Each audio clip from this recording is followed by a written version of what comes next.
Hello and welcome to another RAMMBOCK Dev Log. I'm a Hybrid Mink, aka Nick, and today is a cleanup month. We are going to look at just all kinds of stuff. It may be more rambly than usual, believe it or not.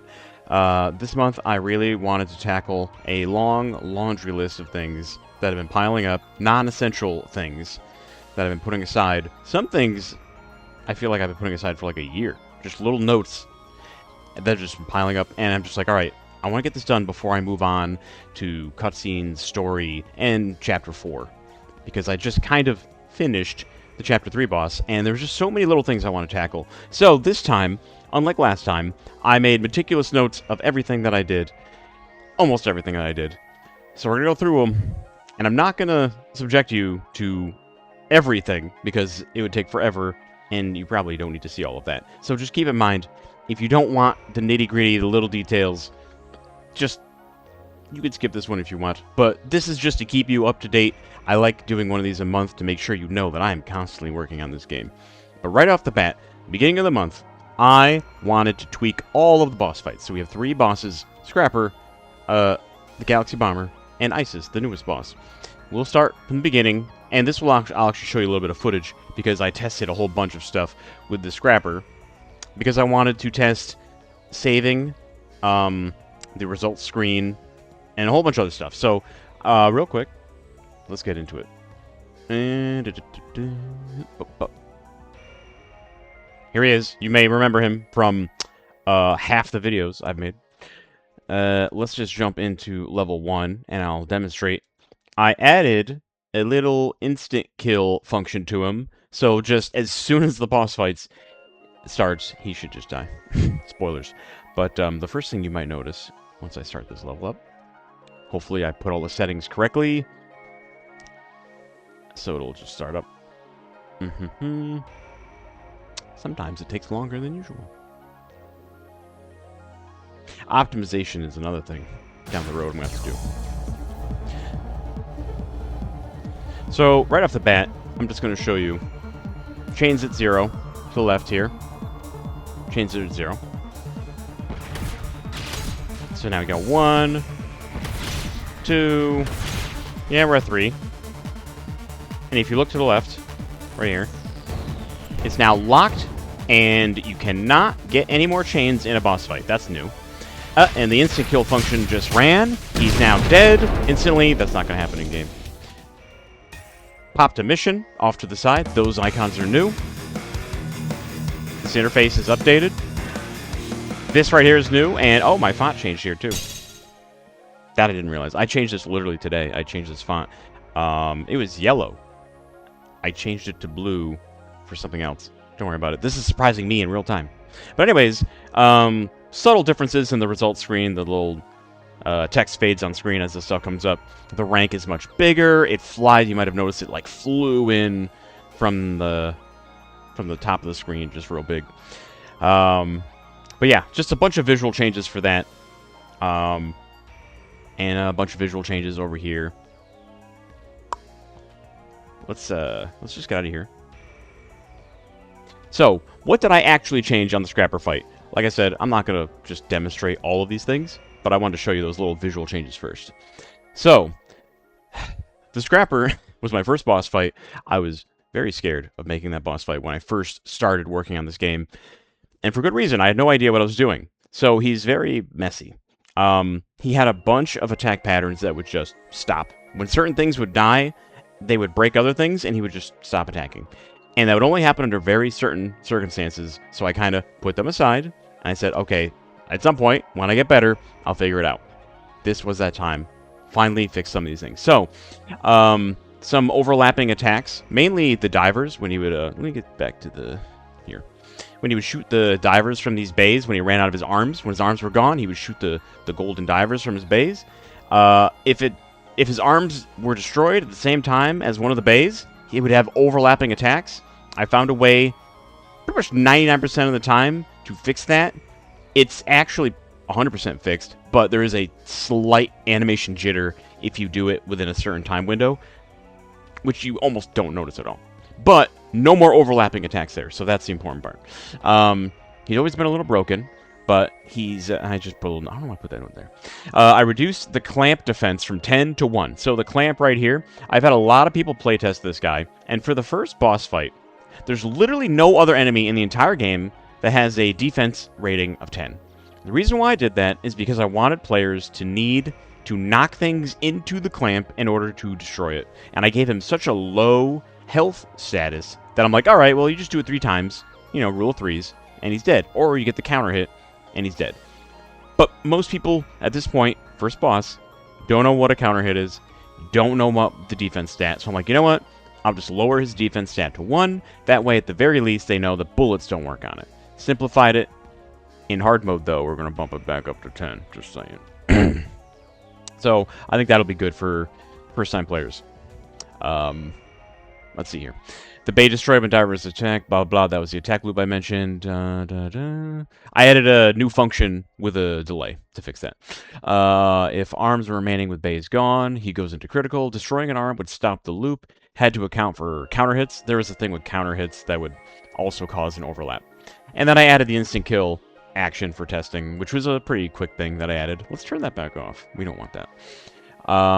So yeah, there was a bunch of stuff, and he was a little broken, but I don't think any of his attack patterns overlap or intercept each other anymore, but I'm sure I'll find another one someday. The Bomber, the level 2 boss fight. Destroying his cores, these guys right here. Now, when you do that, they disable the turrets, which you can see right here if I zoom in. They're gray, because those are their disabled hitboxes. If you destroy a core, it disables these 2 turrets. It adds a little bit of, you know, dynamism to the boss fight. It gives you a reason to destroy the cores, because you can kill this guy without destroying the cores. So it gives you a little incentive to do that, and it makes the fight a little easier, too. Also, these things go off-screen a little bit, so it makes it easier to track the bullets. Turret health halved. Yeah, the turret health was 16 before, and now it's 8. The turrets pop up and go down really quickly. I thought, well, I could make it so the turrets don't pop... The turrets stay up longer, or I could lower the health. I chose to lower the health instead. I thought that was more interesting. The body no longer damages the player. This was a big thing. You can now fly over the body. It's a little confusing because the Scrapper you can't, or the Bomber you can. Playtesting, we'll see how it goes. But for now, I think that's better. I used a little bit of tech that I came up with for ISIS to make the core bullets spawn later. Basically what that means is the core would spawn a circle of bullets, but it would always spawn from the center. That's just how my spawners would work. They would always spawn from a point.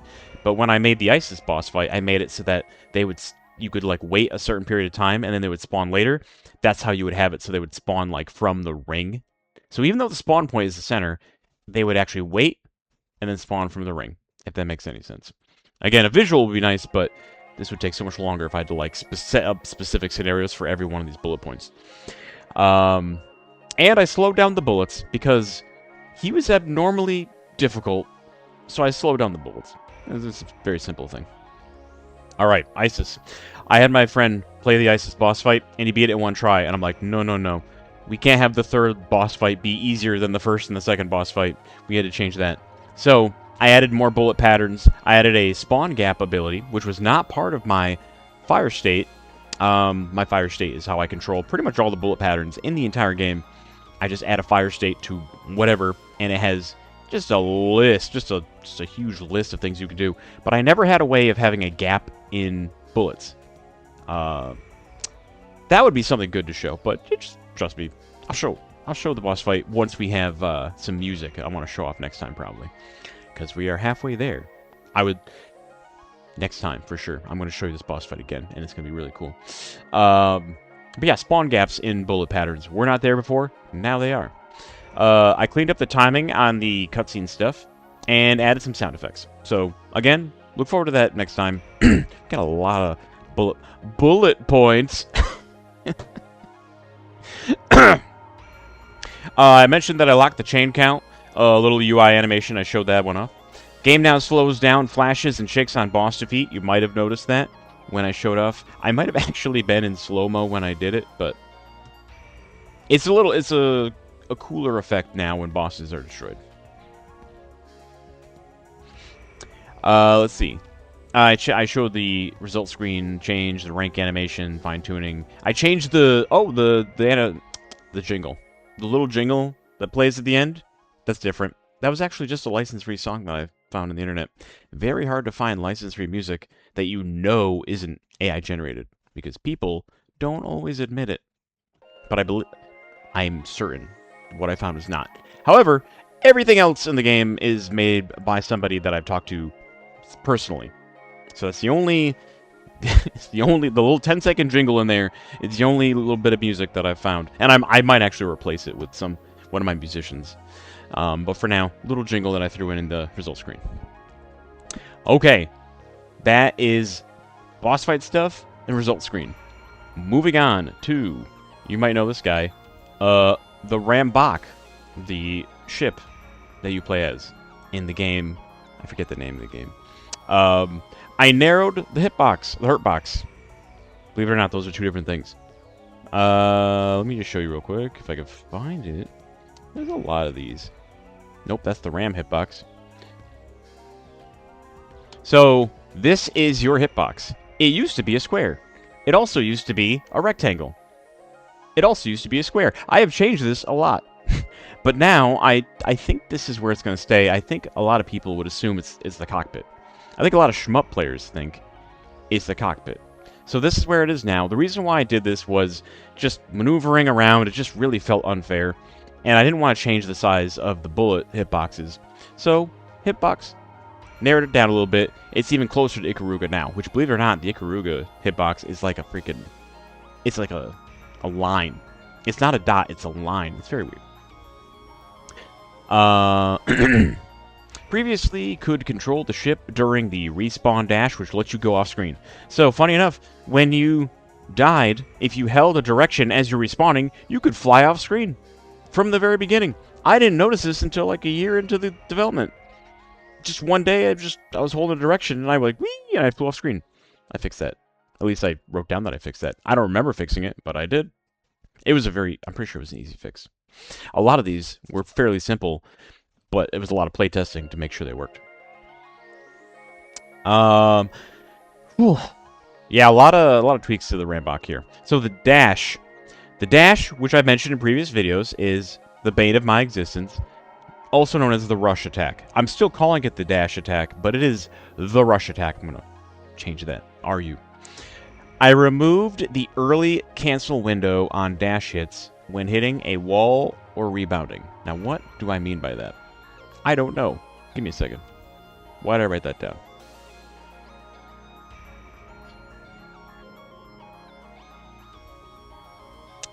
I think I was originally allowing yes. So I was originally allowing the player to cancel early on hits, and I think that was allowing players to just ram, just constantly like do the rush attack over and over again. I think that's what I meant. So it was basically I narrowed the cancellation window of the rush attack, narrowed it back, so you couldn't. So it's like instead of going like this, now you can go. So it's less stupid. We want it to be a little stupid, but not this stupid. That's too much. Kept collision consistent during startup. Only applied to Scrapper. Yeah, just more consistency, I guess. Change the spawn in tween from a relative movement to a pixel perfect movement to avoid occasional hiccups caused by who knows screen shake. So I wrote down that I fixed this, but earlier today I noticed it's still a problem. Every now and then, very, very rarely, when the ship spawns after being killed, it just comes on screen, and it just like jolts backwards a little bit. It's extremely rare. I thought I fixed it. It happened again today. So I'm not going to make a note of it, but we'll see. We'll see if it happens. It's going to happen again, but it's happening less. I don't know. Programming sucks. I adjusted the shadow code to account for offsets, so the dash shadow now lines up throughout the whole animation. I didn't notice this was an issue before, but I can actually demonstrate this one. Of course, okay, here we go. We'll go to level 1. Let's just move this. Let's just start at the beginning of the stage. And I'll show you what I mean. Of course, I leave this in. You gotta watch that every time. So you might notice the shadow right here. You can barely see it. Whoop! Don't touch me. There you go. You can kind of see it right here. It's very faint. But before, when I do the dash, the shadow was like way back here, and then it would go back up here. That's because the dash sprites are like twice as tall as the main ship sprites, but the shadow code that I had did not account for that. So it was like jolting all over the place. So what I actually ended up doing was I went into the animation and I keyframed all the frames where the sprites changed. A better programmer probably would have found a way to do it differently. I don't know. But basically now the shadow code accounts for that stuff, so I'm able to do that with anything, really, not just the RAMMBOK, anything. So yeah, that was awkward. And important. Let's go back to you. I fixed a long-running issue where at the end of the dash, enemies in range would extend the dash indefinitely. It seems fixed now. I wrote it seems fixed now. It's fixed now. This was one of the early things that I did, and I've tested it a lot since then. The RAMMBOK now bounces back when hitting an enemy at the tip of the dash. So I have a little function called hit a wall, which I use whenever you hit a wall, a door, a heavy enemy. RAMMBOK it bounces back. I use that code whenever you're at a certain distance from an enemy at the end of a dash. I wish, part of me wishes I didn't fix it just yet so I could show you what was happening. But if I go into training, I'm going to see about demonstrating this real quick. This is maybe something I should have set up, but bear with me just a second. I'm going to set it up so you can actually see what I'm talking about here. Seriously, this video is for like the hardcore nitty-gritty people. Let's see. So this is actually how I test a lot of things. Is I go into training mode. This is one of the reasons why I wanted training mode set up so early. And then I go for I just click debug testing, and then I go to my challenges node, and then I forget what it's. Oh, the dash tester is right here on top. Good. And my dash tester has nothing on it, but basically the dash tester is what I used for the tutorial to spawn the rocks for the chain tutorial. Let me also turn off... Actually, this might be a good time to show you this thing right here. This thing used to have a little pop-in thing where it was just a square static. It was just like a square static, and it would go whoop, and then it would disappear, and then this thing would just pop on screen. Now, it has a little animation, and all the static is in the little portrait area instead. So that was a little animation. I've been putting that off for over a year. I'm just like, not important, not going to do it. That's one of the examples of something I've been putting off for a very long time. Anyways, let me show you what I was talking about. So this thing is like just indefinitely spawning these rocks here. So when I dash into it, it pops me back, right? When I dash into it, it pops me backwards. Well, that one I went too far and it killed me. This is not a normal scenario, so I wouldn't worry about that. But basically, it pops me backwards or kills me. Before, this situation would have me stuck in a death state and constantly launching rocks, and I would just be stuck indefinitely. So I had to fix this. But the reason why I created this thing was because in a normal level where I was at the end of a dash, like, if enemies are flying by, I would just be like, it would just keep shooting enemies constantly. And that was bad. I didn't want to be stuck at the end of a dash forever. So, I fixed it. That was something that's been in the game for, like, I don't know, since I created the dash. So that was an important one. As far as, like, stuff that I fixed on the dash, that was a really important one. The rush. It's called the rush attack. Stop calling it the dash attack. But yeah, that was my dash tester that I came up with. It was really silly. Uh, drill training. Drill. The drill is part of the dash. Let me turn off the... Well, let me just actually get rid of the... Get rid of this thing. Undo shadow size. Okay, you know what? Sometimes when I undo stuff, I have no idea what Godot wants to do. So I'm just going to delete the dash tester and not hit undo because I don't trust it. And I'm just going to turn off my little debug testing. And this time I should be able to show you the little pop-up window that I was mentioning before.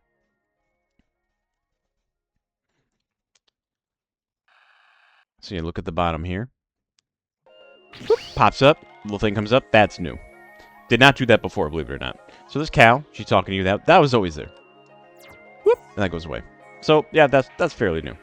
So I've been working on this drill rush for the last 2 days. We're jumping into the future. Believe it or not, there's a lot more lists to go. This is the drill rush trial, which is what I've been working on. One of the charge moves. The drill!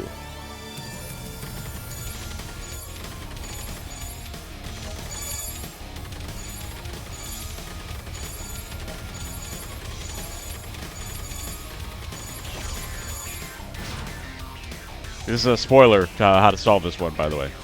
Don't pay attention if you don't want to be spoiled. Cancel it. Boom.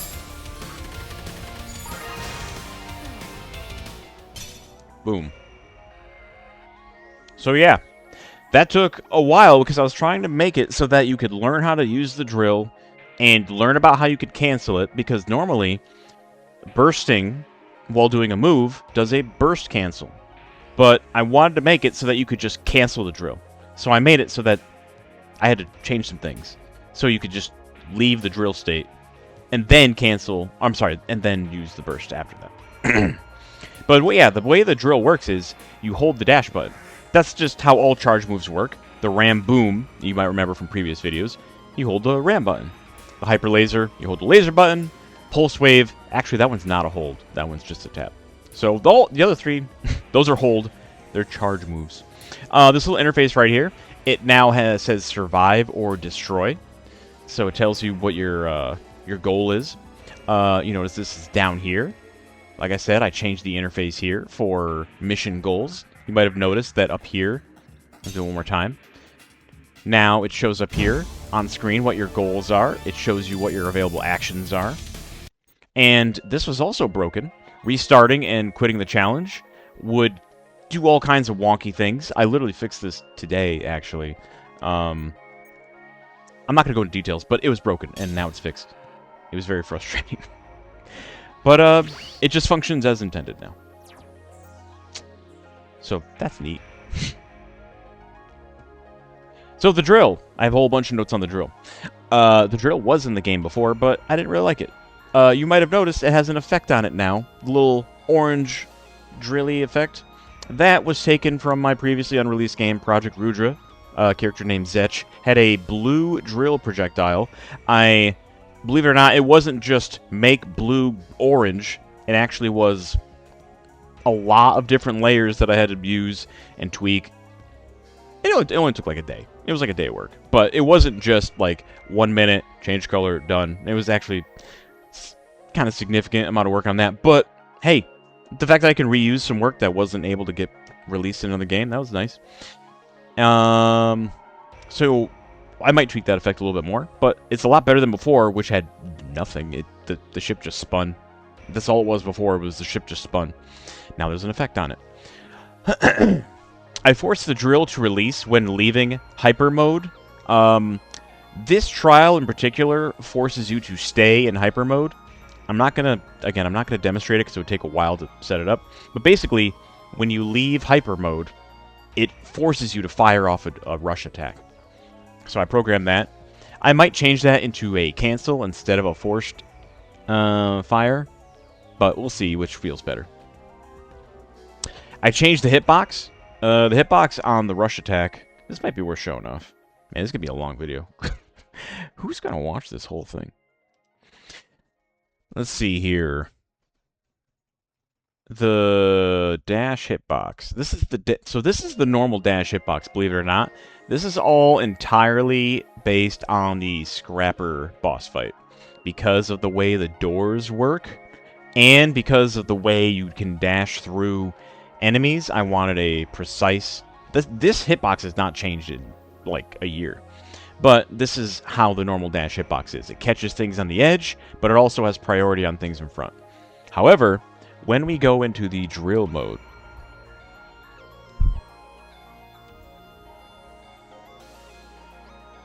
it changes into a house. Originally, I kind of made it a triangle. I tried to match the effect right here. This is the drill effect. But moving side to side, slowly, you might have noticed, I was dying a lot. The hitboxes of the enemies was kind of sneaking in here. So I'm like, you know what, give me a little bit of leeway here. Let me go a little bit off to the side. Let me make sure that I'm going all the way to the tip. Before it actually wasn't going that high. So I made it a little big, a little bit of extra room, which is, rule of thumb, that's always a good way of doing it. And then I made sure it goes pretty much right down to the player hitbox. You might notice this is the player hitbox right here. It goes all the way down here. The drill was originally completely invulnerable, and the idea was, well, if you're not in hyper mode, you just don't get to drill. So if you can stay in hyper mode, you're invulnerable. And I didn't really like that at the time, so my compromise with myself was, well, if something sneaks up behind you, you'll still get hit. And you might have noticed when I did the trial, I didn't get hit, but it's actually quite easy to get hit when drilling. You just gotta protect your front. This thing is invulnerable to bullets, but not black bullets, which we have not seen yet. Black bullets are introduced in level 4. So yeah, drill is very strong as a offensive and defensive weapon, but it's very slow, yada yada yada. It's pretty balanced. Before it was overpowered, now it's more balanced, and I'll tell you why when we get to the mod section of this 2-hour-long video. Alright, more on the drill. Oh, let me turn off this stuff real quick. Turn off the dash hitbox. Dash hitbox? Here we go.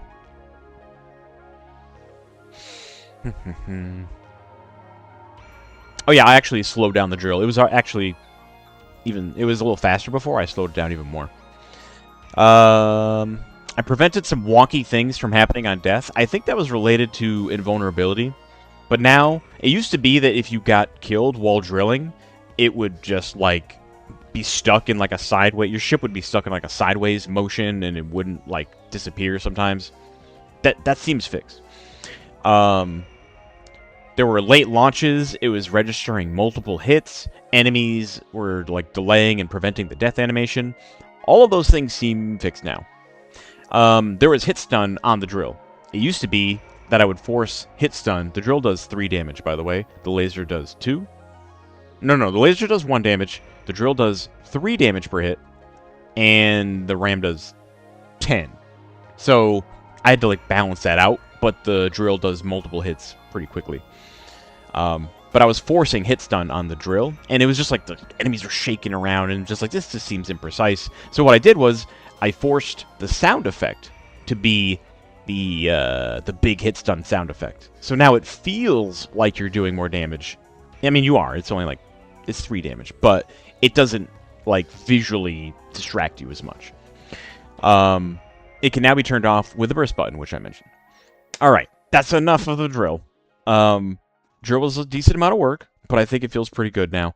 I need to get some playtesting in. I haven't had anyone playtest it yet. The hyper beam. You've seen the beam before. I don't have to bring that up, right? What did I write down for the beam? I added the always on plus mod. I also added the always on plus mod for the drill. Now, the reason why I modified the drill this way initially, and I'm glad I did overall, but the reason why I decided to make it not invulnerable is because I decided to have a plus mod for all 4 of the charge attacks.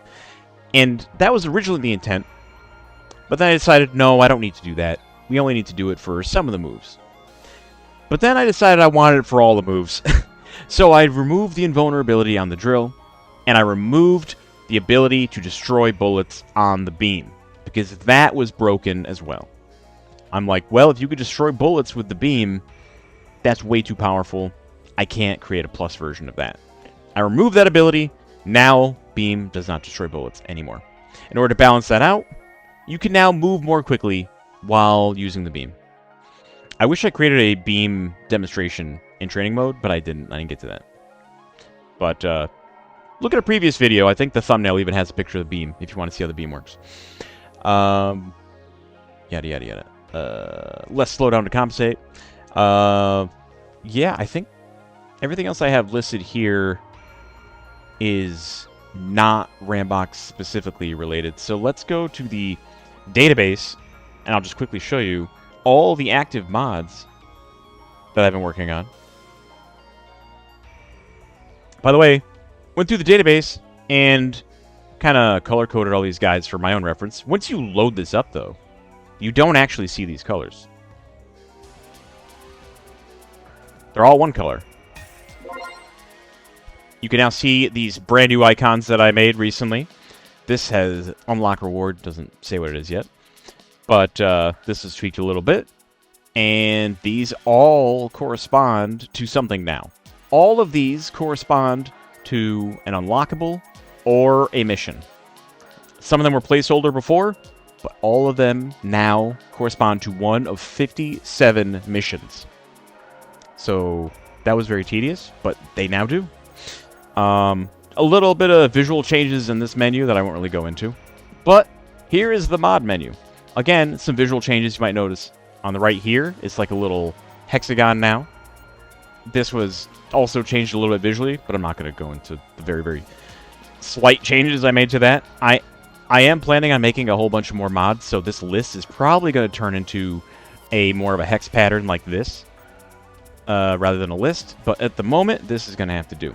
So we have new mods, mostly just the plus mods. We have the Hyper Beam Plus, the Drill Rush Plus, and other stuff. So, more mods. I changed the way the Extra Life mod works, and the reason why I did that is because I changed the way leaderboards work. You might see a pattern here. I changed the way one thing works. It means I had to change the way another thing worked to balance things out. I will not get into that because I feel like I've already scared people off from this video with all my rambling. Okay. Moving on. Level 1, there was an issue with the ice spires. Many, many times. So many times. I can't tell you how many times I've screamed at these ice spires here. I had a code. Good luck. Thank you. By the way, I stream when I do these videos, and I always tell people not to do the sound alerts when I'm doing these videos, but thank you, I appreciate that. It's topical. Anyways, we have the ice spire here, and sometimes screen shake would make these things disappear. So what I did was, on my camera, I created a little earthquake variable, and it would make the screen constantly shake. So when I did that, I found out, yes, the screen shake is making these things disappear. I changed the code, so they should never disappear ever again. For a year and a half. Almost every time I would have my friend test this level, this thing would disappear. Never again. Never. Anyways, hopefully. Hopefully never again. Added a 1-second delay check and an earthquake setting to the camera to test it. Seems to have solved the issue. I learned about a dedicated debug check for exports, which I didn't know about. There's like an OS debug check in Godot that I had no idea. So I added that to a lot of my debug checks. So now when I actually export the game to test it, it will literally not be able to have any of my debug settings.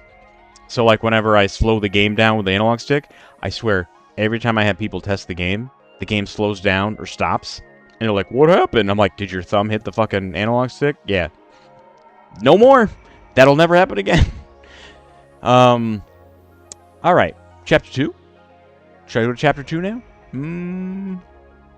Sure. Why not? Let's go to Chapter 2. Level 2. In Level 2, I fixed a check that was preventing the camera from scrolling after the warp section if you died during the warp. This was brought to my attention by A guy named Mega Man Red brought that to my attention. So thank you for that. I adjusted the camera script to allow constant shaking and rumbling alongside other shakes. Yeah, I think I was using one script for all my shaking, and yeah. Because I wanted a little bit of rumble during the warp, which is up here. It's around here. Around here. Something like this. It's around here. So the screen actually stops around here, and then it shakes a little bit, and I actually added a little bit of like a color, like a Willy Wonka boat ride color, like. So now, that's a little more interesting, I guess. The warp is a little more interesting looking. I still want to add some more visual effects, but for now, I think it's good. There was a glitch with the shield unit. You might remember the shield unit. There's one right there. He was reparenting to the level on death and teleporting to the bottom of the screen when dying during his, shoulder bash attack or shield bash attack. I had to stop the tween before the reparent. That's basically he was like doing a tween. This is a term where they move something, a positional tween. Yeah, I had to fix that. It was broken. Friendly fire. I have a friendly fire setting on enemies when enemies hit each other outside of being launched, because as you know, in this game, when you launch enemies into each other, they hit each other. But I have another setting that's friendly fire when they're not launched. They didn't shake or make sound effects. Now they do. That was important because of cutscenes. They didn't look right. It was specifically for Chapter 1, where the scrapper is like flinging satellites at all the guys, and you're like, what's happening? It didn't look right. So now they do. It was an easy fix by setting the hit strength to 2. Hit strength is something that I implemented for other reasons. It's good to be able to use variables that you set for other reasons to fix future problems. I mentioned that I assigned most missions to the mission database. I added a bonus teaser image, which you might have noticed when we looked at the database a minute ago. I finally adjusted the dialog box pop-in animation. I showed that a little earlier. Hyper now flashes when in hyper mode. You might have noticed when I showed you the drill. Let me just show you the UI. You look real close. Look real close. This little hyper thing right here. This now flashes when you're in hyper mode. That's a big deal, okay? You need to know. Scoring, lives, and leaderboard. This was really tough for me. The way my scoring worked was there was just one score in my game stats, and it would change per level, and it would upload it. That was it. Unfortunately, I have a leaderboard that keeps track of multiple variations of scores. Chapter score, high score. Well, the high score always worked just fine. But your total score, and they were always the same thing, so I had to, rework it. It was a lot of, reworking, and it just, my brain had a really hard time because of the way I had already done it. Also, I had to work alongside Steam, so getting that to work was tough for me. I feel like it's just the way my brain works. I had a hard time with it. It shouldn't have been that hard. So leaderboards weren't updating correctly. Now it saves chapter scores independently from the overall score. Carrying over and saving score between chapters wasn't working properly. 1-up extensions were triggering wrong and not updating correctly. 1-up extensions being... Well, this is X here. But when you start a level, it says 1 million. And then when you get 1 million points, it bumps up to 2.5 million. And then it goes up and up as you get 1-ups. That was not updating correctly. Now it seems to be. I changed how lives are stored, player lives. It's similar to score updates. So when you're playing story mode, it will save how many lives you had at the time of quitting story mode. Then when you reload, it'll load how many lives you have. It was not doing that at all before. It was just, hey, the level has loaded. Here's 2 lives. It was just a static lives count. It did not save lives. Simple, right? You'd think that I would have already had that in the game. Didn't have that, believe it or not. Where was I? Extra life mod now working. 1 extra life at the start of every chapter. So that was one of the mods that I showed earlier. That one wasn't actually doing anything before. Now it does. Let's see. Man, I mentioned the database a lot of times here, huh? Yeah, once again, I got the database locks and the missions and whatnot. I created the icons for 40 core missions. So I mentioned that there's 57, as right now, missions in the database. I created 40 of them, which is basically 8 times 5 chapters. Wonder if I can just...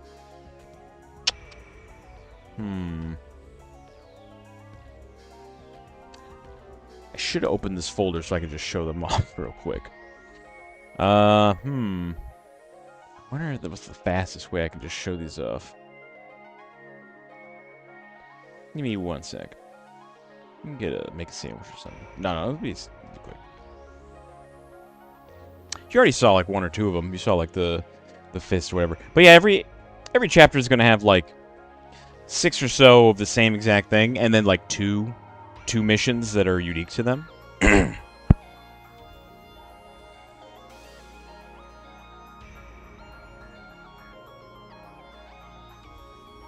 This is tempting me to do some editing. Because I would really like to show these off.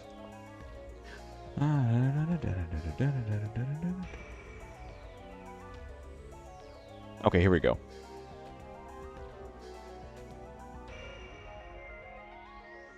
Yeah, I mean, just look over here. So we got the boss bonus. We got the boss defeat. We got the break. Every level will have something you need to break. That's a mission. Chain 100. You get 100 chain before the lockout period. Gold. There's 20 gold enemies in every stage. Gunshy, aka Pugilist. I think officially it's Pugilist, but in code, it's Gunshy. Hard clear. Beats the level on hard mode. Perfect is when you get all the other 9 missions done. And yeah, basically that times 8. And then there's going to be 2 unique for each. And then there's a bunch of other ones. Oh yeah, there's also training mode. There's the training mode 1, 2, 3, and the boss page. The boss page is for teaching players how to get the bonus kill on the bosses. Getting counter hits and whatnot. So, yeah. That's most of what I did this past month. I was actually pretty busy this month. Doing some Artist Alley stuff, convention work, holiday stuff, family stuff. It's a busy month, but I did manage to get a decent amount done. And I think next month I'd like to do some cutscene work. Maybe some more boss refinement stuff. Hopefully we'll have a couple new songs that I could demonstrate for you. I think we're finally getting those in. And Chapter 4, which I have very, very, very briefly started.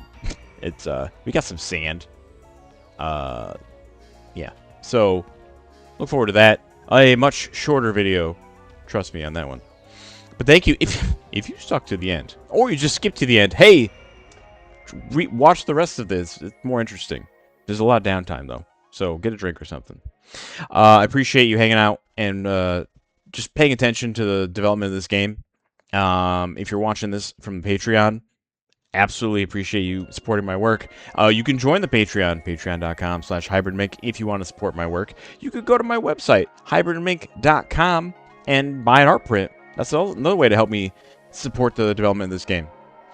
Other than that, you can watch me on twitch.tv/hybridmink, which is what I'm doing as I record this right now. Normally I draw stuff, sometimes I work on this game. But other than that, I think I'm going to call it here for today's devlog. It's been a long one. I'll see you next month. Bye-bye.